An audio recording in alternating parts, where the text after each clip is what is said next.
Bloating and endometriosis is not just digestive discomfort, it's a disorder of movement, signaling, and inflammation. Bloating is one of the most misunderstood and dismissed symptoms, and the science behind it is deep, mechanical, and validating to the myriad of symptoms you've experienced. To understand it, you have to understand peristalsis. Peri meaning around, and stalsis meaning contraction or rippling motion.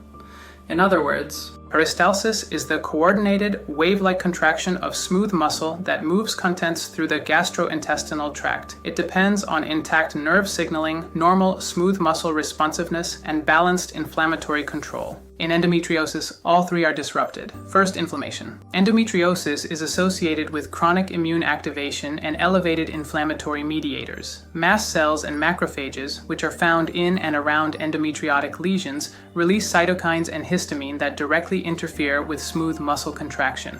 This inflammation can cause hypoperistalsis, where bowel movement slows. When motility slows, contents remain longer in the intestines, allowing gas, fluid, and pressure to accumulate, producing distension and bloating even without increased food intake, but it can be exacerbated with the wrong type of foods. But inflammation can also cause the opposite problem. Inflammatory mediators can irritate enteric nerves, the local nervous system that controls gut movement. When these nerves are overstimulated, the result can be hyperperistalsis, uncoordinated or excessive contractions that trap gas, increase pressure, and cause visible abdominal swelling. That's why bloating can feel tight, painful, and sudden, not gradual or food-related. Now, if we add nerve involvement, endometriosis is associated with increased nerve growth and nerve sensitization in the pelvis. These nerves interface directly with the enteric nervous system and autonomic pathways that regulate gut motility.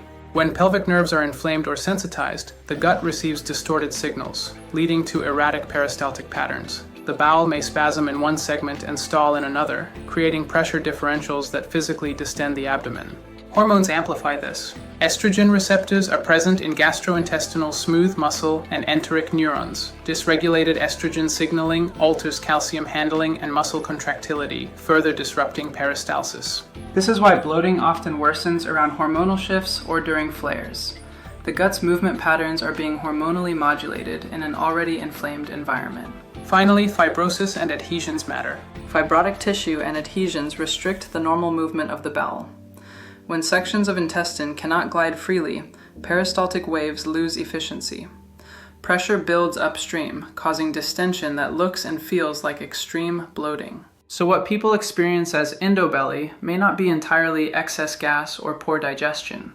It is disrupted peristalsis, inflammatory fluid shifts, nerve-driven motility chaos, and mechanical restriction from fibrosis, all occurring simultaneously.